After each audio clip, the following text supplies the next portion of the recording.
আসমান এবং জমিনের মধ্যে আমি আল্লাহ যা সৃষ্টি করেছি, চন্দ্র সূর্য গ্রহ নক্ষত্র যা সৃষ্টি করেছি, তাদেরকে যে নিয়ম আমি আল্লাহ বেঁধে দিয়েছি, সেই নিয়মের বাহিরে যাওয়ার কোনো সুযোগ নাই, কোনো স্বাধীনতা নাই, এখতিয়ার নাই। চন্দ্রকে বলে, চন্দ্র তুমি এই রাস্তায় চলবে। সূর্যকে বলেছে, সূর্য ওয়াশ-শামসু তাজরি লিমুস্তাকাররিন লাহা যালিকা তাকদীরুল আজিজিল আলীম। আল্লাহ বলেন, আমি সূর্যকে বলেছি তোমার জন্য এই রাস্তা, চন্দ্রকে বলেছি তোমার জন্য এই রাস্তা, গ্রহ নক্ষত্রকে বলেছি তোমার জন্য এই রাস্তা।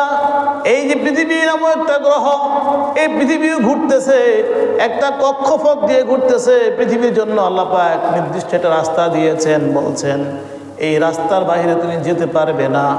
এভাবেই যত ফেরেশতা আছে, যত কিছু আছে, এদেরকে আল্লাহ যেই নিয়ম কানুন দিয়েছেন, বলে দিয়েছেন এই নিয়ম কানুনের বাহিরে এক চুল পরিমাণ যাওয়ার কোনো সুযোগ নাই। কিন্তু আল্লাহ মানুষকে সৃষ্টি করার পরে বলছেন এটা জান্নাতের পথ, এটা জাহান্নামের পথ। ফাআলহামাহা ফুজুরাহা ওয়া তাকওয়াহা, কোনটা জান্নাতের পথ, কোনটা জাহান্নামের পথ, আমি আল্লাহ তোমাকে দুইটাই বলে দিয়েছি। এখন কোন পথে যাইবা তোমাকে এখতিয়ার দেওয়া হলো। সুতরাং তুমি কি জাহান্নামে যাইবা না জান্নাতে যাইবা, এটা তোমার ব্যাপার। এই জন্য মানুষের চন্দ্র সূর্যের কোনো জান্নাতও নাই, জাহান্নামও নাই। পশু পাখির কোনো জান্নাতও নাই, জাহান্নামও নাই। কিন্তু মানুষের জন্য জান্নাত রয়েছে, জাহান্নামও রয়েছে। পুরস্কারও আছে, তিরস্কারও আছে। কারণ মানুষকে আল্লাহ পাক সবচাইতে সম্মান বেশি দিয়েছেন, সবচাইতে জ্ঞান বেশি দিয়েছেন, সর্বশ্রেষ্ঠ আসমানি কিতাব মানুষকে দিয়েছেন, এবং সর্বশ্রেষ্ঠ নবী মুহাম্মদুর রাসূলুল্লাহ সাল্লাল্লাহু আলাইহি ওয়াসাল্লামকে মানুষের শিক্ষক হিসেবে দুনিয়ায় পাঠিয়েছেন। সুতরাং মানুষকে আল্লাহ পাক এখতিয়ার দিয়েছেন, এই সম্মানটুকু দিয়েছেন। তুমি এটা করতে পারো, ডাইনে যাইতে পারো, বাঁয়েও যাইতে পারো, যা ইচ্ছা তাই করতে পারো। তবে হ্যাঁ, যা কিছু করো না কেন, এই কাজগুলো করলে জান্নাতে যাইবা, আর এই কাজগুলো করলে তুমি জাহান্নামে যাইবা। সুতরাং কোনটা তুমি গ্রহণ করবা তোমার এখতিয়ার। এই এখতিয়ার অন্য কোনো সৃষ্টিকে আর দেওয়া হয় নাই। এই জন্য আমার ভাইয়েরা, আমার আল্লাহ বলছে ওয়ালাকাদ কাররামনা বানি আদম, কোটি কোটি মাখলুকাত আল্লাহ পাক সৃষ্টি করেছেন, যার সীমা নাই, সংখ্যা নাই। মানুষ সেই আকাশের খবর লয়, তারকা কয়টা আছে, সূর্য কয়টা আছে, চন্দ্র কয়টা আছে, যদিও আজ পর্যন্ত গুণে কেউ শেষ করতে পারে নাই। এই পৃথিবীর বুকে এত অসংখ্য সৃষ্টি রয়েছে। এই বিজ্ঞানের যুগে আজ পর্যন্ত কেউ বলতে পারে নাই পৃথিবীর জমিনে এতটা সৃষ্টি আছে, কেউ বলতে পারে নাই। কিয়ামত পর্যন্ত কেউ বলতেও পারবে না, বলতেও কি পারবে না। সাগরের দিকে তাকান, সাগরের মধ্যে আল্লাহ পাক এত অসংখ্য জীব সৃষ্টি করেছেন। কত সুন্দর মাছ, কত কালার, কত রং বেরঙের কালারের মাছ, যা আমরা দুনিয়ায় আমাদের ফুরুফুরু যারা ছিল তারাও দেখে নাই, আমরাও দেখি নাই। কিন্তু নেটের কারণে, ইন্টারনেটের মাধ্যমে, টিভিতে দেখা যায়, নেটের মাধ্যমে দেখা যায় সাগরের মধ্যে কত রঙের মাছ, কত কালার, কত ডিজাইন, কত সুন্দর মাছ। এমনকি জঙ্গলের মধ্যে এমন অনেকগুলো প্রাণী রয়েছে, নতুন নতুন প্রাণী দেখি, যেগুলা কখনো আর দেখি নাই। যদি নেট না থাকতো তাহলে কোনো দিন দেখা সম্ভব হতো না। নেটের কল্যাণে, ইন্টারনেটের মাধ্যমে আমরা কিছু দেখতেছি, কিন্তু আমাদের পূর্বপুরুষ যারা ছিল তারা তো মোটেই দেখে নাই এগুলো।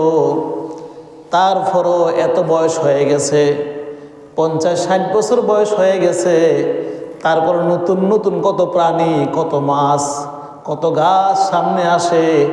এই জন্য মনে হয় কিয়ামত পর্যন্ত গণনা করলো আল্লাহর সৃষ্টি গুনে গুনে শেষ করা যাবে না। قل لو كان البحر مدادا لكلمات ربي لنفد البحر قبل أن تنفد كلمات ربي ولو جئنا بمثله مددا سبحان الله আল্লাহ সুবহানাহু বলছেন, ঈমানদাররা শুনো, দুনিয়াটা 3 ভাগ জল, 1 ভাগ স্থল, 3 ভাগে শুধু পানি আর পানি। বাংলাদেশ, আমেরিকা, কাতার, কুয়েত, 110টার উপরে যে রাষ্ট্রগুলো রয়েছে সবগুলো রাষ্ট্র মিলিয়ে সমগ্র দুনিয়ার 3 ভাগের 1 ভাগ, আর 2 ভাগ জল পড়ে আছে, পানি পড়ে আছে। আল্লাহ বলেন, যদি এই সবগুলা পানিকে তুমি কালি বানাও, আর ওই আফ্রিকার জঙ্গলের, সুন্দরবন জঙ্গলের, এমনকি সমগ্র দুনিয়ার সবগুলো গাছকে যদি তুমি কলম বানাও, এই সবগুলা গাছকে কলম বানিয়ে আর সকল সমুদ্রের পানিকে কালি বানিয়ে যদি তুমি আমি আল্লাহর গুণগান লেখা শুরু করো, হয়তো এক সময় কলম শেষ হয়ে যাবে, এক সময় সমুদ্রের পানি কালি হিসেবে শেষ হয়ে যাবে, কিন্তু কিয়ামত পর্যন্ত আমি আল্লাহর গুণগান লিখে শেষ করতে পারবা না। সুবহানাল্লাহ, সুবহানাল্লাহ। আমার ভাইয়েরা, আমরা আকাশের দিকে তাকায় বলি এত সুন্দর আকাশ। আল্লাহ পাক বলছেন, আমি সে আকাশকে ইন্না যায়্যানা সামাআদ দুনিয়া বিজিনাতিল কাওয়াকিব, আমি দুনিয়ার আসমানকে, নিচের আসমানকে কত সুন্দর করে সাজিয়েছি। মানুষ ওইদিকে তাকিয়ে তাকিয়ে বলে, কে সৃষ্টি করলো এই আকাশ? এত লক্ষ লক্ষ নক্ষত্র কে সৃষ্টি করলো? সেগুলো নিয়ে গবেষণা করি, আকাশ নিয়ে গবেষণা করি, জমিন নিয়ে গবেষণা করি, সমুদ্র নিয়ে গবেষণা করি। যদি আমি শুধুমাত্র কেবলমাত্র আমাকে নিয়ে গবেষণা করি, একটা মানুষ তার জিন্দিগি শেষ হয়ে যায়, কিন্তু একটা মানুষকে নিয়ে তার গবেষণা করা শেষ করতে পারে না। পারে নাকি? কেউ পারছে? উদাহরণটা হলো, আপনি যে ডাক্তারের কাছে যাবেন, পৃথিবীর জমিনে সবচেয়ে জ্ঞানী হয় ডাক্তারেরা, যার ব্রেন সবচেয়ে ভালো সে হয় ডাক্তার, এরপরে হয় বিচারক, ম্যাজিস্ট্রেট। ডাক্তার কিন্তু বিচারকের চাই তার বেশি জ্ঞানী, কারণ সূক্ষ্ম সূক্ষ্ম জ্ঞান তার না থাকলে একটা মানুষকে বাঁচিয়ে তোলা সম্ভব নয়। এই জন্য যারা সর্বোচ্চ মেধা তারা ডাক্তার হয়, কিন্তু এই সর্বোচ্চ মেধা যার উপরে কোনো মেধা নাই, কোনো জ্ঞান নাই, এই ডাক্তারগুলো সারা জীবন তার শেষ করে ফেলে, কিন্তু সমগ্র বডি নিয়ে সে পড়াশোনা করতে পারে না, কারণ তার বয়স শেষ হয়ে যায়, কিন্তু পড়াশোনা করে শেষ করতে পারে না।